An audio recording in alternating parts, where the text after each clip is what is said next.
the narrowing path, walking the spiritual walk. My name is Steve Van Eiderstein, and thank you for coming on back today for February 2nd reading of James Allen's Daily Meditations. It's a book of 365 daily meditations of James Allen's writings. Yesterday's was a great way to kick off a month, I'll tell you that much. I really, really enjoyed it. Really looking forward to what today has to bring. And this will be fresh to you and fresh to me, of course, so you get my genuine responses, reactions, observations, and what I relate to about the reading. And I'm excited to go on for February 2nd, so let's go ahead and get started, all right? February 2nd, James Allen's Daily Meditations. You must get outside yourself and must begin to examine and understand yourself. Evil, when rightly understood, is found to be not an unlimited power or principle in the universe, but a passing phase of human experience, and it therefore becomes a teacher to those who are willing to learn. Evil is not an abstract something outside of yourself. It is an experience in your own heart. And by patiently examining and rectifying your heart, you will be gradually led into the discovery of the origin and nature of evil, which will necessarily be followed by its complete eradication. There is no evil in the universe which is not the result of ignorance, and which would not, if we were ready and willing to learn its lesson, lead us to higher wisdom and then vanish away. Every soul attracts its own, and nothing can possibly come to it that does not belong to it.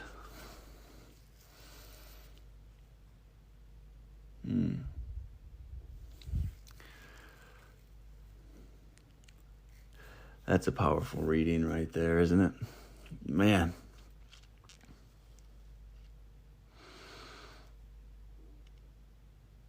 I feel like for a long time, I thought evil and these things were external to me. They were just existing in the world. And I think that's a common narrative that people follow as well, that the evil is just some elusive, mystical thing that's out there. And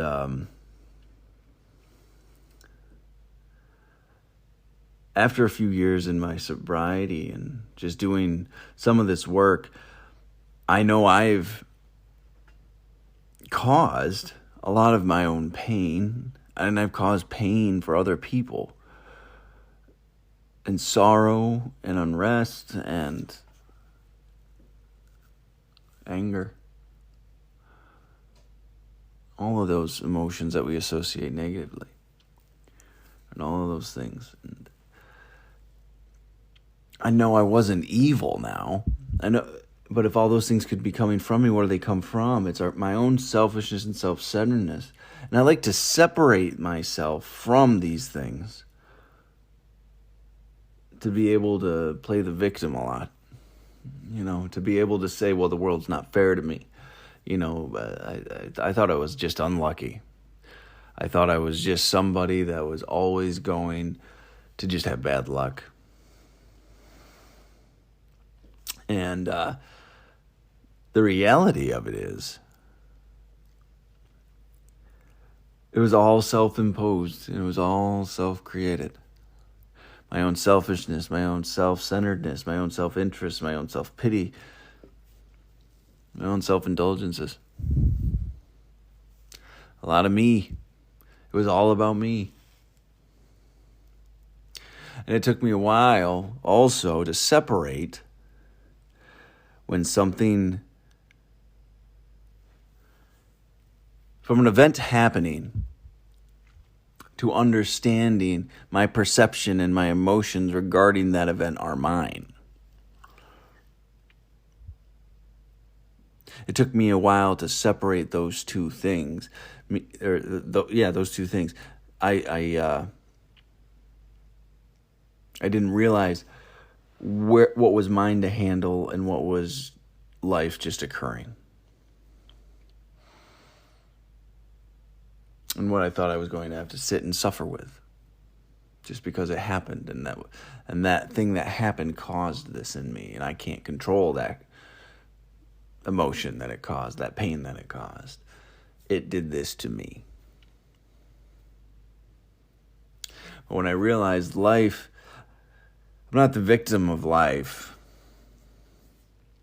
For some things, it's been really hard to get that philosophy around, and I don't do it perfectly, and sometimes I fall into old thinking. If I'm being honest about all these things, which I don't really want to bring my current experience with this stuff in. And the reality is I forget sometimes what the actual situations are. I forget that I'm not the victim of these things, that life happens, painful things, events happen in life that can cause pain, but that's mine and my perspective and my understanding, and that doesn't mean and pain is not a bad thing. It's something to learn and grow from and actually be grateful for. So, just that first line, when it opened with, you must get outside yourself and must begin to examine and understand yourself. The only way you can do that is from taking a different perspective. Getting outside myself, actually being willing to look at it from another person's point of view, or as independent and neutral point of view as we can. It took a lot of practice to be able to do. It takes a lot of effort for me to do that. Then it goes on. Evil, when rightly understood, is found to be not an unlimited power or principle in the universe, but a passing phase of human experience, and it therefore becomes a teacher to those who are willing to learn. That's a choice. Are you willing to learn from these things?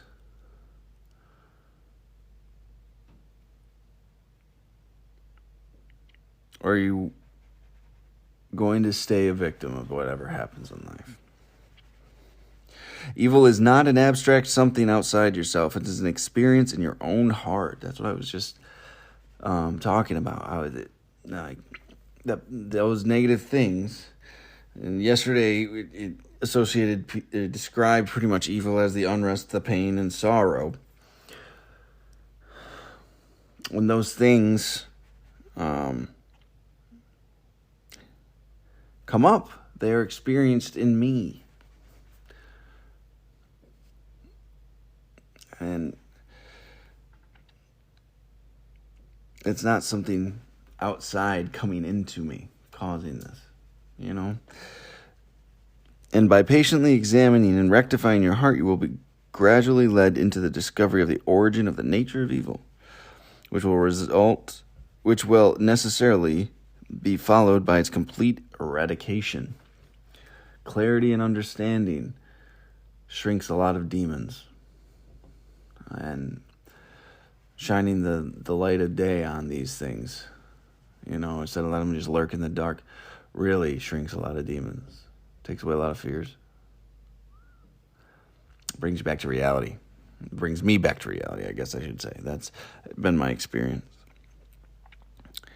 There is no evil in the universe which is not the result of ignorance, the unknowing, the lack of information and understanding of a topic, and which would not, if we were ready and willing to learn its lesson, lead us to higher wisdom and then vanish away. Those things that still cause you pain, those things that, even saying that sounds wrong, those things you still feel pain when you remember or think about or experience. There's a lesson to be learned there. There's information to be gathered there. There's wisdom to be had. And I believe that today. There's growth and there's strength and resiliency and authenticity in that understanding. And you can't change until you know where you're at. So until you get the understanding, you don't know where you are actually beginning. If you would like to change those things, change the effect things have on you. It's incredible what you're able to, what a person is able to do, what I've been blessed with the opportunity to do. Every soul attracts its own, and nothing can possibly come to it that does not belong to it. We will constantly find ourselves in the situations we need to be in to learn the lessons we need to learn. And it is ours to learn going forward. And we will constantly seek out subconsciously,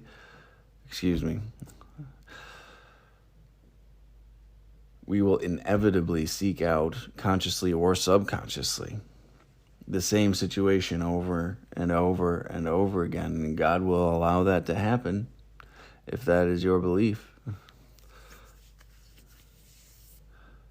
until the lesson's learned. Or you finally stop trying and you just hide from it, which is always a sad thing to witness. So own it, grow from it, live through it. What a beautiful opportunity we have today. Man, James Allen just has a way to words, a way to put things that just really invigorates me and really gets me thinking. So another great reading. And thank y'all for joining me. And I look forward to what the rest of the month brings. And we'll be back again tomorrow, February 3rd. So until then, until next time.